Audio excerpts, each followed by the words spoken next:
में ये शिकायत रहती है, हम पढ़ते तो बहुत है गुरुजी, लेकिन हम भूलते रहते हैं, याद नहीं रहता। इस पर आपके तो हम लोग भी आइए हम बोलते हैं, पहले उच्चारण कीजिए गायत्री मंत्र।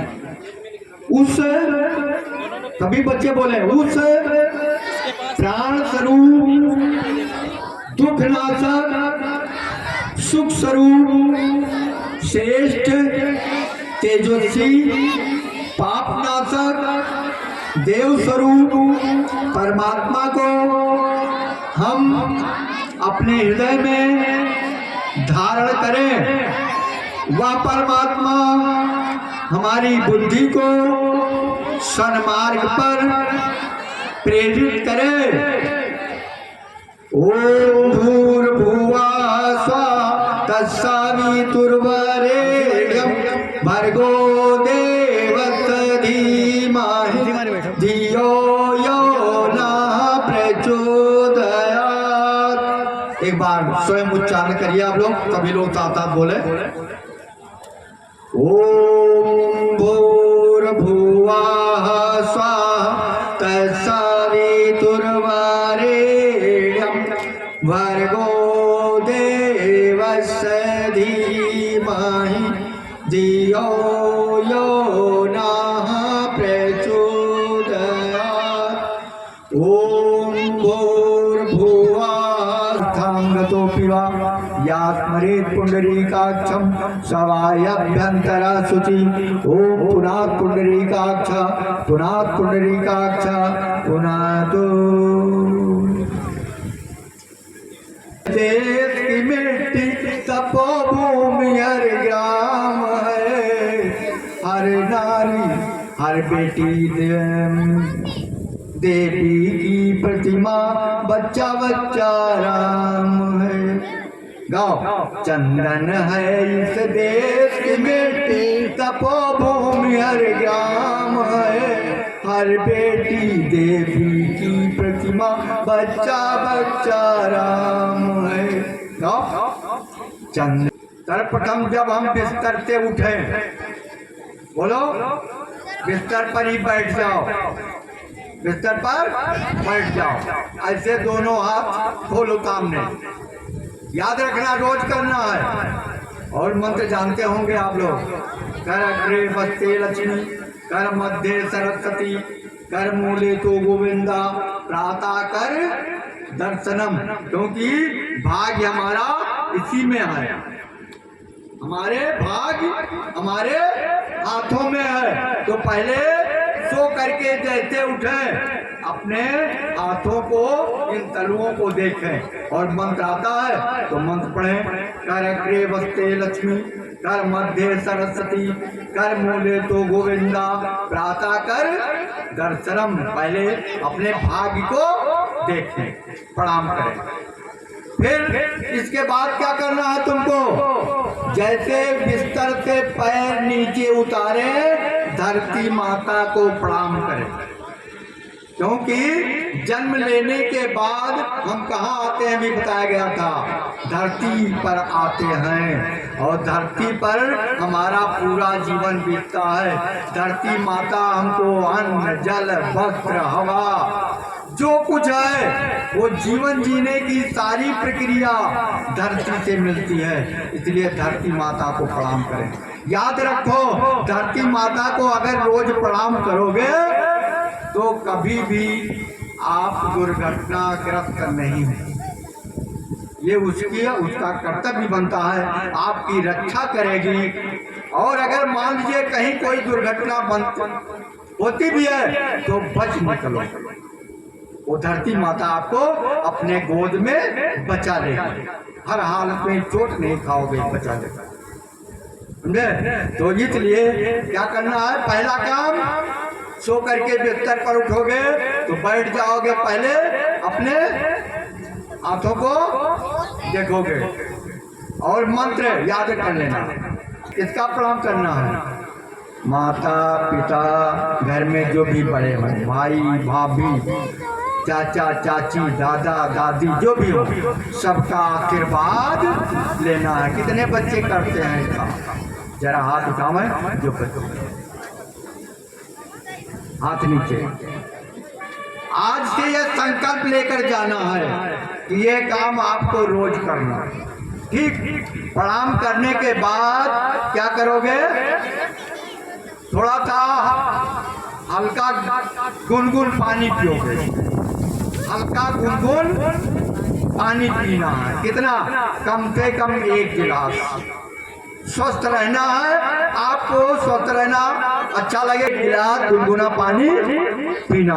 ठीक, इसके बाद में गुनगुना पानी पी करके और आप थोड़ा सा ताड़ासन ऐसे सीधे कैसे खड़े होंगे? खड़े होंगे, खड़े होकर दोनों पैरों को उठा जाओ, 3 बार, आगे 3 बार, और फिर थोड़ा सा पैर फैला करके और इधर से पाँच, फिर इधर, फिर इधर और फिर इधर, और फिर और 3 बार। ये प्रक्रिया करने के बाद आप बिल्कुल फ्रेश हो जाओगे। फिर दैनिक क्रिया आप संपन्न कीजिए। ठीक, फिर मंजन कीजिए, दातुन कीजिए, स्नान कीजिए। स्नान करने के बाद अपने घरों में गायत्री माता का या कोई देव स्थान है वहाँ बैठिए 5 मिनट बैठिए और 24 बार गायत्री महामंत्र का जप करना। ठीक है, 24 बार गायत्री मंत्र का जप करना है। गायत्री मंत्र आपको जप करना आ गया तो निश्चित है आप जो कुछ भी पढ़ोगे वो आपको याद होता चला जाएगा, आपके मस्तिष्क में बढ़ता चला जाएगा। ये गारंटी है। एक काम और करना। अच्छा, कितने बच्चे शाम को खाना खाने के बाद मंजन करते हैं? है कोई? एक बात याद रखना, सुबह मंजन करो न करो, सुबह मंजन करो न करो। अगर अपने दांतों को बुढ़ापे तक 90 साल तक सुरक्षित रखना है तो शाम को सोने से पहले मंजन करना सीख लो। ये गारंटी के साथ आपके दांत सुरक्षित रहेंगे शाम को। क्योंकि हम सुबह तो मंजन करते हैं, सुबह तो खाना शुरू कर दिया तो भी मंजन हो गया, कुछ खाओगे तब भी दांत साफ हो जाते हैं।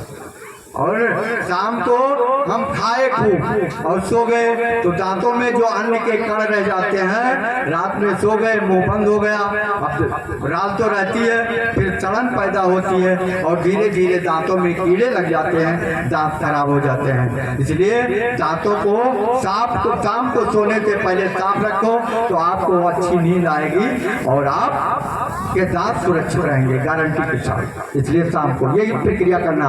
आगे आइए, अब हम विद्यारंभ संस्कार कराते हैं। विद्या और शिक्षा 2 चीजें हैं, समझ लिए, शिक्षा और विद्या।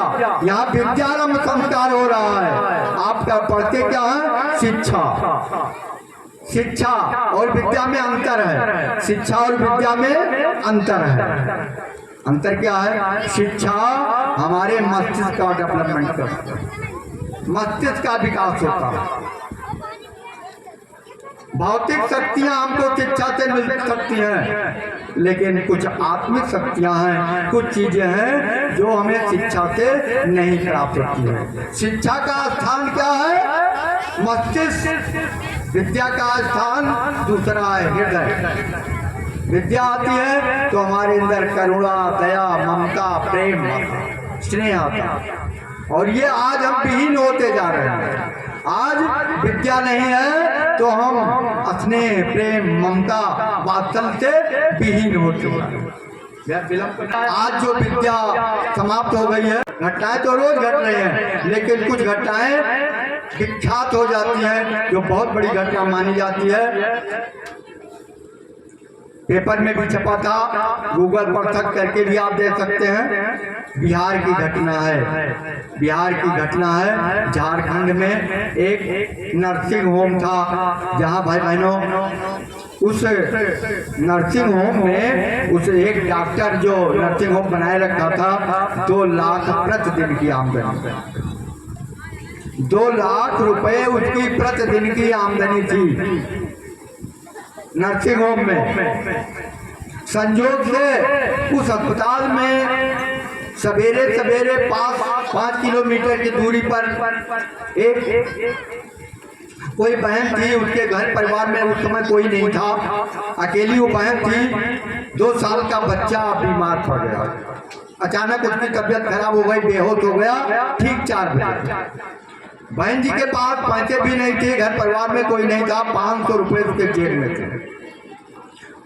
बहन जी पैदल ही 5 किलोमीटर की यात्रा अपने बच्चे को लेकर के और अस्पताल के गेट पर पहुंची। उस अस्पताल का नियम था कि पहली फीस जो रसीद कटाते हैं प्रवेश के 2000 रुपये, 2000 रुपया वो डॉक्टर ले लेता था पहले, तब अंदर प्रवेश करने देते थे। बहन जी अपने बच्चे को पहुंची, वहाँ जो चौकीदार था, गेट कीपर था, उससे कहा मेरा बेटा बीमार है, मुझे पहले डॉक्टर को दिखा। लेकिन गेट कीपर ने कहा पहले 2000 रुपया जमा करो और तब प्रवेश मिलेगा। बहन जी गिड़गिड़ाती रही, रोती रही। कहा जरा डॉक्टर से बता दो 500 रुपए मेरे पास है, मेरे बच्चे की दवा कर दें और हम पूरा रुपया जो भी होगा भुगतान करेंगे। डॉक्टर के पास संदेश गया। डॉक्टर ने कहा बहन जी से कह दो पहले 2000 रुपया जमा करें, उसके पहले प्रवेश नहीं मिलेगा। और कहते हैं उस अस्पताल में हजारों लोग थे, बड़े बड़े लोग रहे होंगे, नर्सिंग होम था, न जाने कितने बीमार अपने मरीज को लाए होंगे। लेकिन किसी ने उस बहन की सहायता नहीं की और उस डॉक्टर को भी दया नहीं आई और बच्चा वहीं मर गया पैसे के भाव। क्या कारण? उस डॉक्टर को विद्या नहीं। विद्या होती तो ममता होती, दया होती। तो भाई बहनों, कहने का मतलब ये, और वो बहन रोती चिल्लाती चली गई। कहने का मतलब ये कि आज विद्या हमारे अंदर अगर नहीं आई तो हम ऐसे जो है वो हमारे अंदर जो करुणाहीन हो जाएंगे, फिर समाज से कोई ले देना नहीं रहेगा। इसलिए विद्या संस्कार कराया जाता है, हमारे अंदर विद्या है। इसलिए सर्वप्रथम बच्चों को अक्षत को थोड़ा अक्षत को दे दें। आइए सर्वप्रथम क्या है? सूंड। सूंड क्या काम है? दूर की चीजों को, अच्छाइयों को सूंघ करके और प्राप्त कर ले।